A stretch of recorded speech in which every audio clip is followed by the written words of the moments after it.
Good night to everybody. It's good to see everybody. Please turn the Bible to Ephesians chapter 4. We'll begin there in just a moment. Just want to say thank you to you all. This has been a good homecoming. I've really enjoyed getting to take the pulpit this week and bring some lessons that I hope have been some value to this congregation. I've been encouraged by all the new faces in the congregation. May you all keep that up. What a blessing to see so many souls that have been brought to Christ. And so I hope you all will continue onward. Don't give up. Keep reaching out. But it's such an encouragement. I believe this church has many healthy signs. I'm thankful for you all. But how many of us have been at a doctor's office and you're sitting in the waiting room and they have those pamphlets that are scattered across the wall, right? Some of them catch your eye. Some of them might say things like, signs of a healthy lifestyle. And you normally grab that knowing full well, I'm not going to be on this. A lot of the things I do on here are not going to be in this. But you understand what it's doing. It's trying to tell you, hey, if you would just implement these things, then this would be a really healthy lifestyle for you. It's going to prolong your life. Or how many of us have ever picked up a copy of Forbes magazine? Here's 6 things that you can do in your business to really make it thrive and endure and even withstand the storms that comes at different businesses at different times. We're really intrigued by articles and things that grab our attention like that. Well, I would encourage you that the passage we're going to look at tonight, our final lesson in Ephesians 4, is kind of Paul saying to us, here is a sign that your church is going to grow and be healthy. If you'll incorporate these kinds of things and prioritize these kinds of teachings in your congregation, then your church is going to be just fine. It's going to be safe. It's going to grow. It's going to be able to withstand the storm. And the book of Ephesians, I think, is one of the most well-balanced books in the New Testament. I mean, you have plenty of doctrine on the grace of Jesus and how it's lavished on us in chapters 1 through 3, to then some really practical teaching that begins in chapter 4 and verse 1. Read with me there, chapter 4, verse 1. He had said, therefore I, the prisoner in the Lord, urge you to walk worthy of the calling you have received, with all humility and gentleness, with patience, bearing with one another in love. We ought to walk worthy of the calling. We don't walk the way that we used to in the darkness, but instead we walk in the light. In verse 3, we make every effort to keep the unity of the Spirit through the bond of peace. There's one body, one Spirit, just as you were called to one hope of your calling, one Lord, one faith, one baptism, one God and Father of all, who is above all and through all and in all. This walk that we now share in the grace of Christ is something that we get to do united. It's something we get to do together. Isn't that exciting? I hate walking alone. I mean, my favorite time, I don't run as much as I used to, but when I did, I loved calling other people to come and join me. Let's go on a walk together. Let's go on a run together. I don't want to do this by myself. What a blessing that this walk that we're on is one that we get to do united. But it's a unity that will take some work. And that's kind of what Paul is going to set up next. What is it going to take for us to obtain this unity, this spirit through the bond of peace? How do we get to something like that? Well, Paul tells us in verse 7, here's some tools that help us attain unity. He says in verse 7, now grace was given to each one of us according to the measure of Christ's gift. For it says, when he ascended on high, he took the captives captive, and he gave gifts to people. But what does he ascended mean, except that he also descended to the lower parts of the earth? The one who descended is also the one who ascended far above all the heavens to fill all things. Well, the way the church attains unity is by using the gifts that God gives it. But it's actually not the gifts that God gives, it's the gift that Christ gives. Did you notice in the text there's this whole thought in verse 8 as he's quoting from Psalm 68 that Christ ascended on high and he took captive the captives. Kind of brings forth this image that was brought up earlier in Ephesians of Jesus going through to conquer on behalf of God. And he goes in and he takes captive the captives of Satan and he brings them into his church. It's like it's saying he brings in the spoils of the war for us. And it's not stuff he gives us, but it's people. And who are some of those people? that Christ took captive from among the captives. Well, those people are mentioned in verse 11. At the end of verse 8, it had said he gave gifts to people. Now look at the language in verse 11. And he himself, that's Jesus, gave some to be apostles, some prophets, some evangelists, and some pastors and teachers. You know what this is really kind of bearing out for us? That among those captives that Jesus went and took, he then turned to his purposes in his church. And those people we ought to see as blessings. And so if we want to talk about a sign of a healthy church, we're talking about a church that has equippers. And Ephesians 4 church is a church that has people who can do the equipping. And it tells us in verse 11 who those people are. He begins with of course, apostles and prophets in verse 11. Apostles and prophets. There were 14 of those mentioned by name in the New Testament. And of course, that list is found in Mark 3, in Acts 1. Judas is replaced with Matthias. And then, of course, the Apostle Paul is added in Acts chapter 9.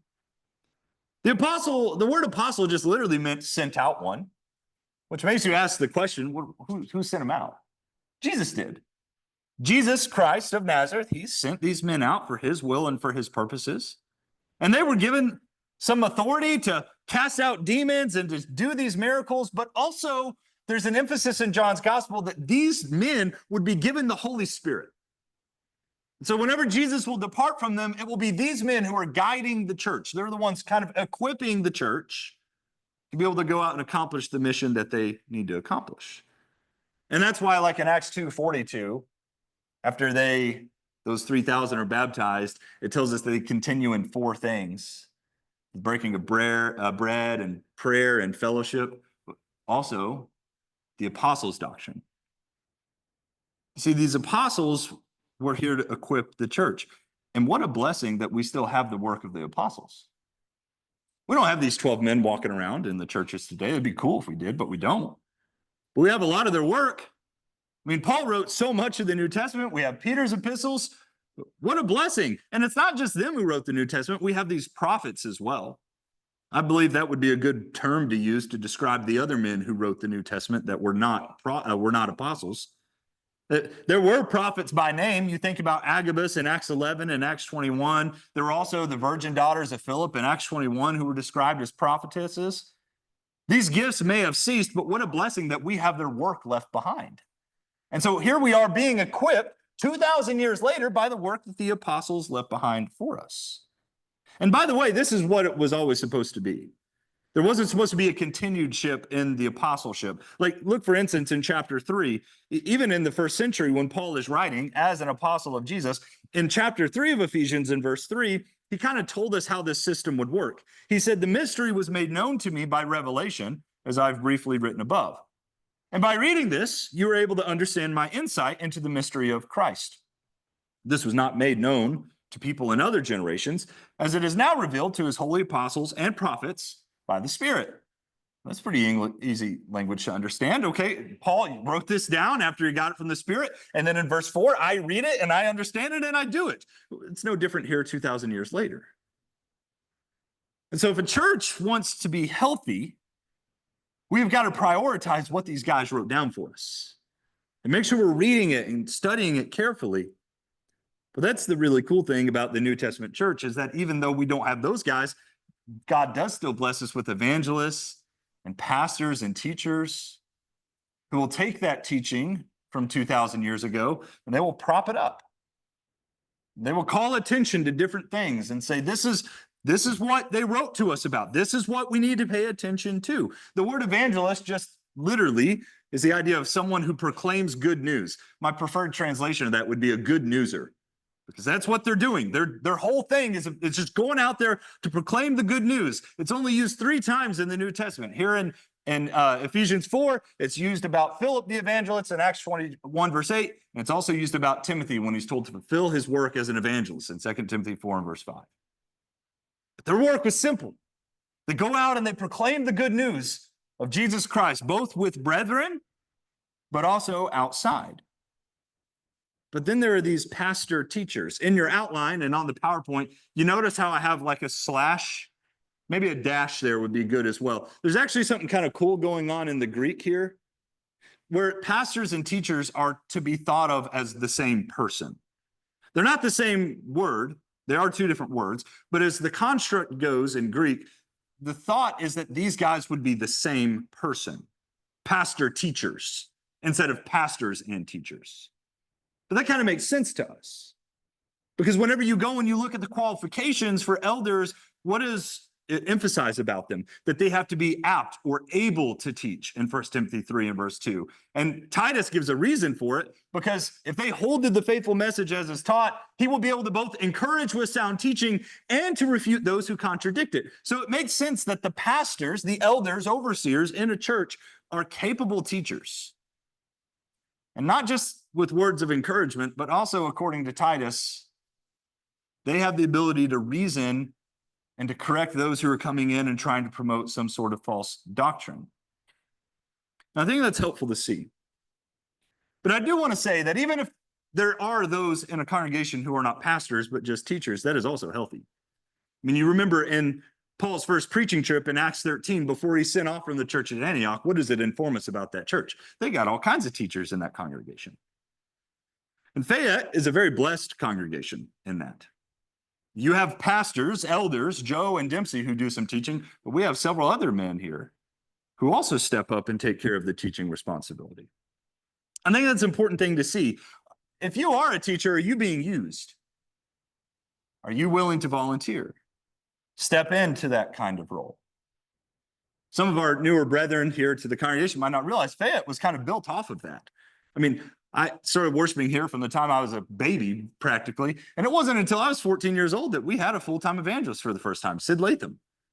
Because this congregation was kind of built off of the fact that men will step in, step up, and we will teach. We will do the teaching. I would encourage this congregation to keep going with that. What a blessing to be able to support Dempsey and David. But we still need men who are willing to step up and teach and continue to exercise that muscle. Now, in the text, it tells us what their combined effort is. Their combined effort, all of these roles, coming back over to chapter 4 and verse 12, is to what? Equip the saints for the work of ministry to build up the body of Christ. I mean, they're wanting to equip the church. It's not these men's job alone to do this work of service. We'll talk more about that in just a second. But they are supposed to be spending their time equipping the saints. So here's what a pastor teacher's job is not. It's not just showing up in a room every 2 weeks and trying to make financial decisions for the church.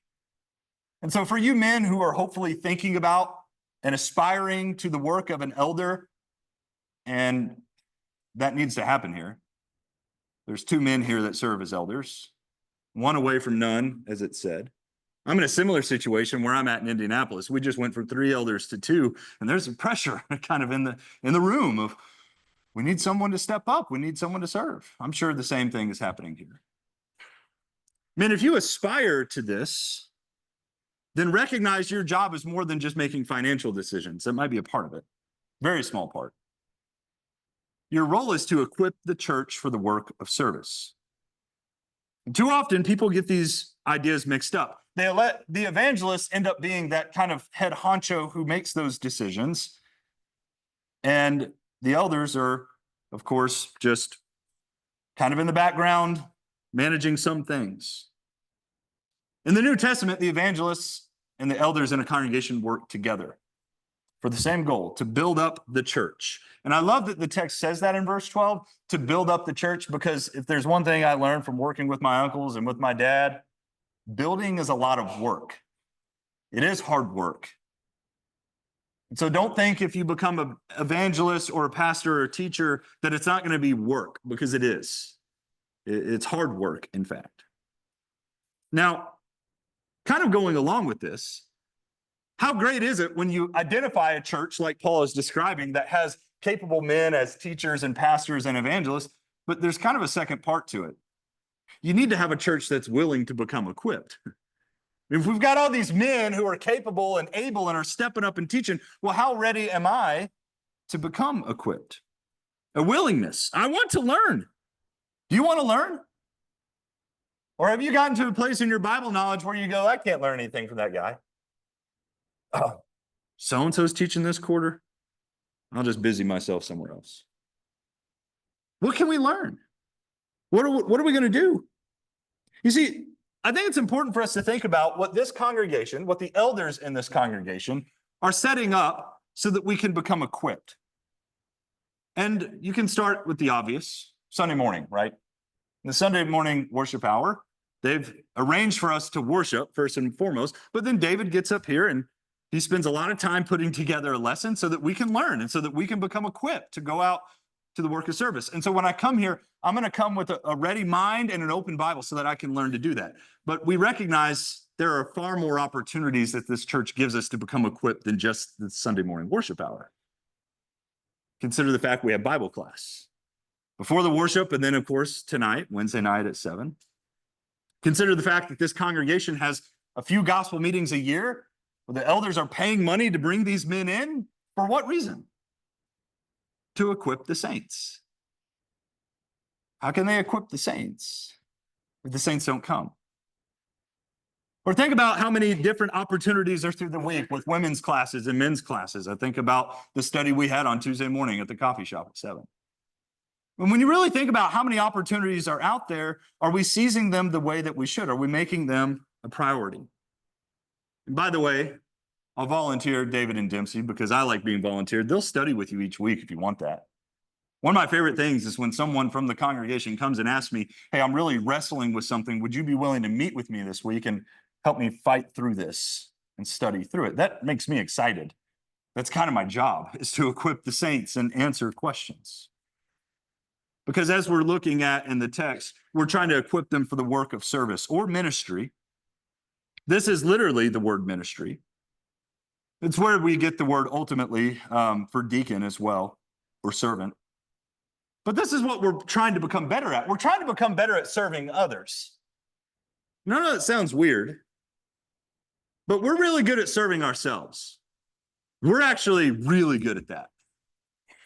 But where we struggle is learning how to serve others. And so learning that muscle of setting my needs aside so I could help someone exactly in the right moment, in the right way, it's actually, I believe there's an art to it. And so we begin to ask questions like, how can I serve, right?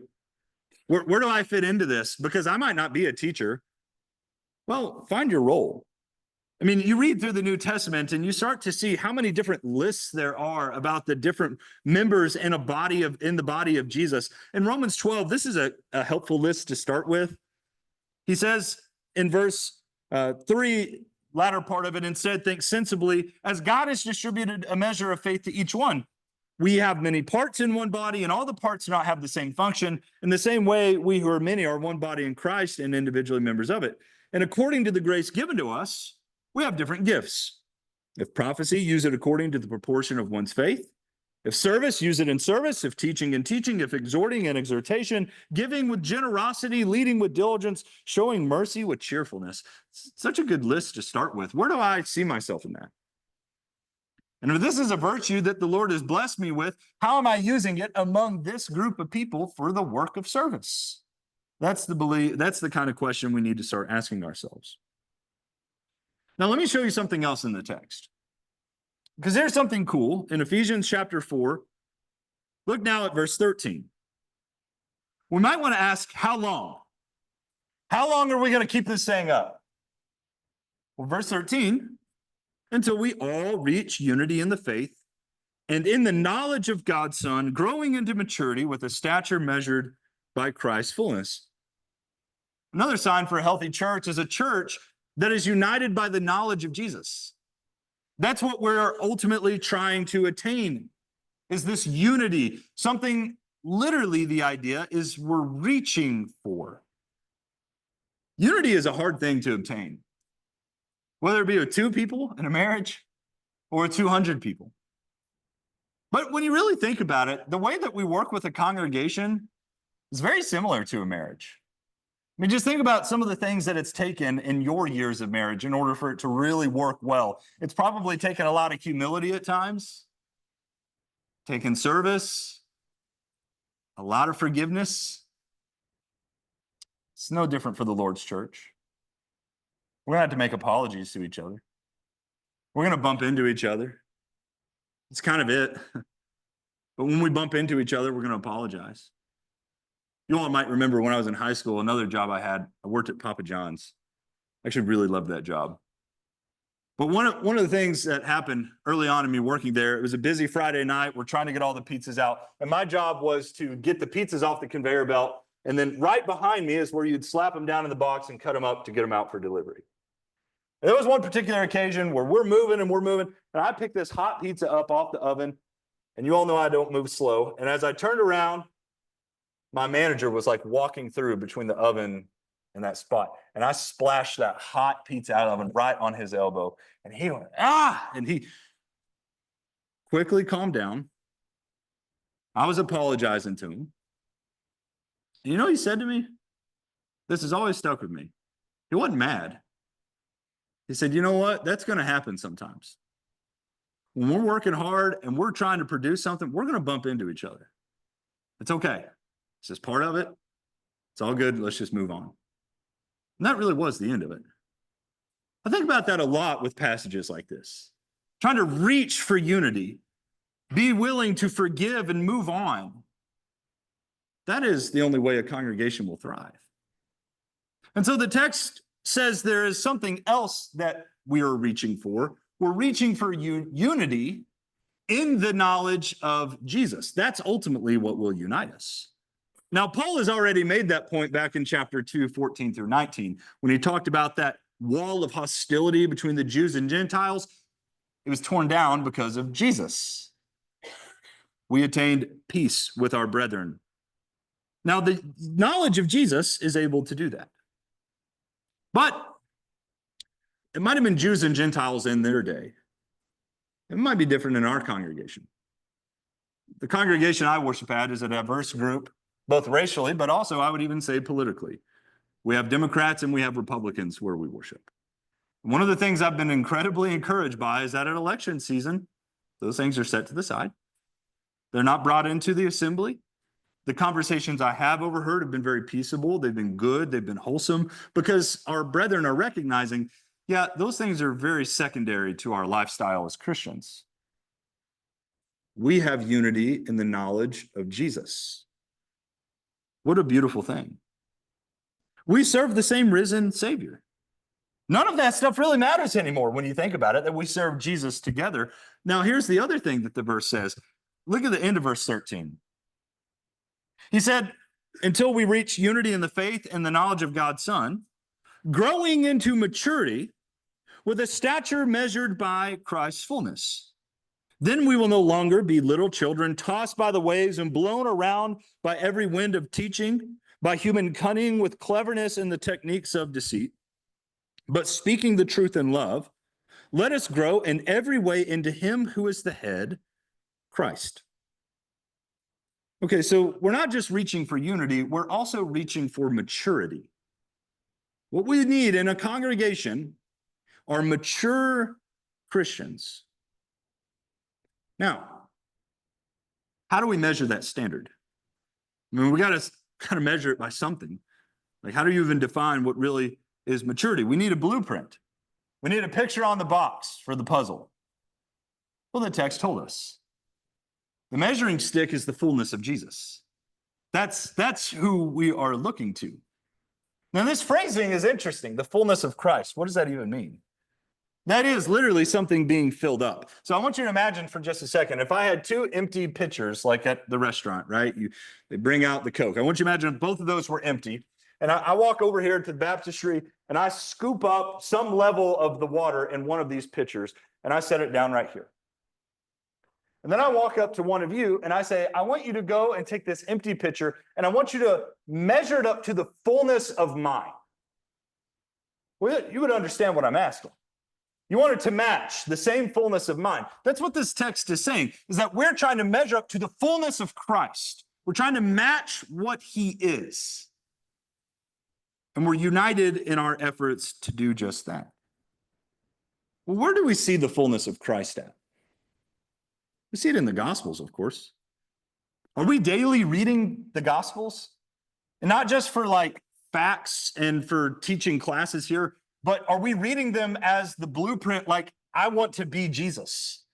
I want to measure up to his fullness. I want to react the way that he does. I want to respond with grace the way that he did. Are we really reading the Gospels this way? I believe any good reading program is in the Gospels every day. You might be reading through Chronicles, you might be reading through Kings, that's great, but make sure you're getting a chapter of Matthew, Mark, Luke, or John in. Because this is the one that we're being measured against and should be measuring ourselves against. How do we measure up to it? How do we measure up to Jesus? I would imagine we don't measure up as well as we should.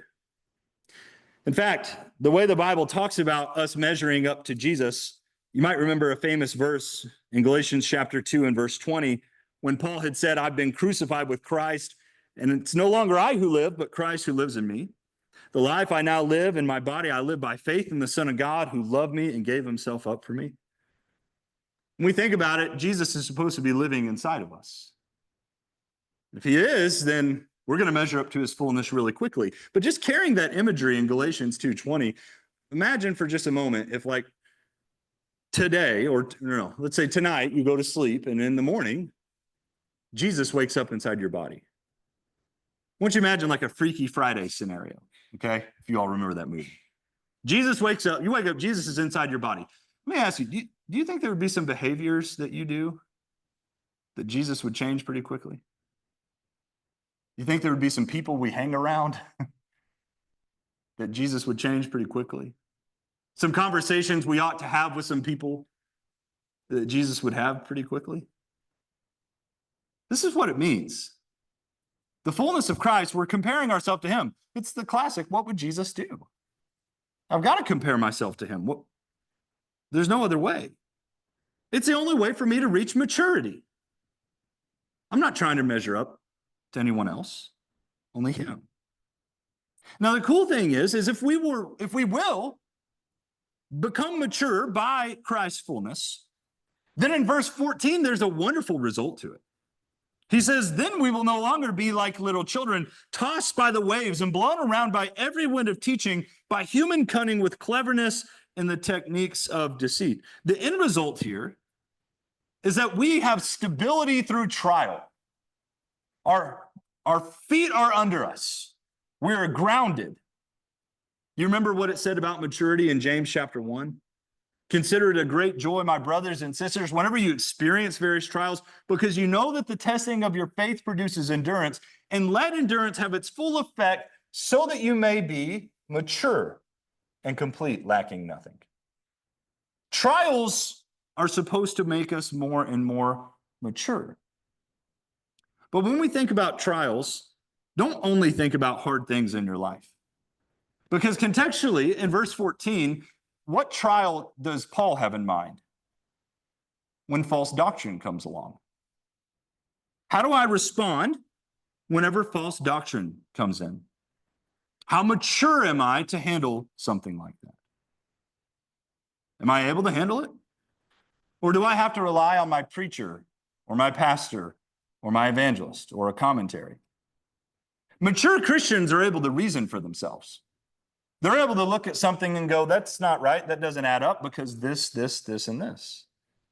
Unfortunately, the way he talks about it here is that there are some who are being blown around by human cunning with cleverness and the techniques of deceit. We're getting swindled. Do you remember the first time you ever got swindled? I mean, everyone has that story, and it can be something minor where someone got you for $5 or something like that, right? Maybe it was a car salesman that really just did a great job at selling you on this thing, and you got it back, and you realize, I've been swindled. It wasn't worth it. You learn something from it when that happens. After a while, we're supposed to be able to see through things like that. And I would suggest to you that maturity in Jesus is supposed to be able to do that too. What if this congregation was full of people other than just the elders and the evangelists that were well studied enough that if a false teacher came in, we can spot it. We can handle it. We can deal with that. We don't need to be little children, gullible, willing to take in anything, but we ought to question every teacher that comes through. Now in verse 15, he says to speak the truth in love, and let us grow in every way into him who is the head, Christ. From him, the whole body, fitted and knit together by every supporting ligament, promotes the growth of the body for building itself up in love by the proper working of each individual part. If we want to be an Ephesians 4 church, we have to be a church that's motivated by love. And so that dictates how we talk to each other. We speak the truth in love. Means a couple things. If we're speaking the truth, that means we're not lying to each other. How dangerous would it be if one member of our body lied to another member of our body? What if your brain lied to your legs and said, no, that's the last step. That's happened to me before, by the way. And down you go. It hurts the whole body. Now, what that also means is that we point out false things in others. If we're showing them the truth in love, that means we show them what's false. And it might be false teaching, but it also might be false living. And Paul says we have to do that with the utmost love. Because the temptation is to do it out of hate, or to do it out of arrogance and pomp. I have something over you now. No, Paul says. What you have is love. And so you offer that in a way that's helpful. And he says when we do this, this body builds itself up in love. We serve our brethren because we love them. Not because the elders told us to, but because out of sincere love, I want to help you out.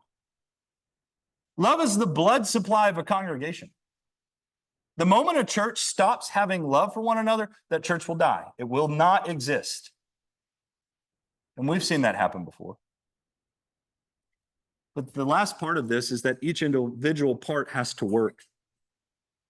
There at the end of verse 16, promoting the growth of the body for building itself up in love by the proper working of each individual part. You ever had a part of your body not work? You might remember when I was a kid, I didn't have glasses. I had to get glasses just a couple of years ago. I had astigmatism in my left eye. It was creating some vision problems and some migraines. It was very frustrating. It's very annoying when part of your body doesn't work. You want to say, would you just work already? Don't be that person in this body. Don't be the person everyone's saying, would you just work? Would you do something? Because unfortunately, what I've seen in churches, and I'm sure others have too, is the classic 80-20 rule. You ever heard this before? Where 20% of the membership is doing 80% of the work. And that's not the way this is supposed to work. Paul says in verse 16 that every member has their part. Every member is doing work. Each individual part has something to do. I just need to find it. And if you're wondering what that is in this local body, go ask Joe or Dempsey. That's part of their job, is to equip the saints. They'll give you some things to do. Now, as a way of conclusion, I do want to talk about something. I know a lesson like this can be overwhelming. Sometimes you don't know where to begin. But if you want to start getting involved in the work of service, ask someone to show you the ropes. I would suggest that the work groups that you all have is a great place to begin. We started doing that at Fisher's here recently. We've started calling them service groups where I'm at. I thought I would take just a minute here and explain what some of those look like for us. So they're very similar to the work groups you all do, but they're kind of tightened up just a little bit more. There's 3 of them. One is focused on engagement with our members, one is focused on evangelism, and the other is focused on edification. And I'll kind of go through what some of those look like. The goal for the engagement group is to service to the specific needs of our sick and shut-in brothers and sisters. And so there's a regular check-in list where they go and they sit with them and they check on them. And they also are our means of transportation for them to doctor's appointments or to services or wherever. We have an edification service group, and their main goal is to create opportunities for edification and fellowship among us. So they coordinate our Bible studies and other spiritual opportunities for the young people. We have college students who are sent away, and so we will send them care packages and check in on them. They follow up with the spiritually weak in the church, and they try to coordinate outreach for those who have lost loved ones. And then, of course, we have an evangelism group. Our main goal is to actively follow up with the visitors. Very similar to Fayette, we're in a very busy area, and so it is every single Sunday that we have a first-time visitor who walks in. And there's a number of reasons for that. Our location is one of them. And churches, if we're not careful, those people get out the door before anyone says hi to them. And so I have about 40 of our members who are on this team with me, and we make sure to get a visitor card in their hand. It's our job to actively see them, but then also follow up with them and talk to them and offer Bible studies. And so once some of those people end up becoming Christians, we do new convert classes, we follow up with them, and we also look for other ways to reach out to the community and spread the good news of Jesus. I wanted to share that. Some of the other churches I've been going to, I've been sharing that in case it piqued any interest here, but it kind of focuses the work groups a little bit more to help us see what our work is in the work of service. You all have been extremely kind this week, especially Tammy. I'm kidding. But it is good to be with you all. I love this congregation, and anything you all ever need, you can call me. I'd be happy to help. We'd like to offer up an invitation at this time. If you're ready to become a Christian, a child of God, believe, repent, and be baptized. That's what this time is for. Or if you need the prayers of your brothers and sisters, it's a great time to confess sin or just come and ask for prayer. So if we can help you in any way, won't you come now as we stand and as we sing?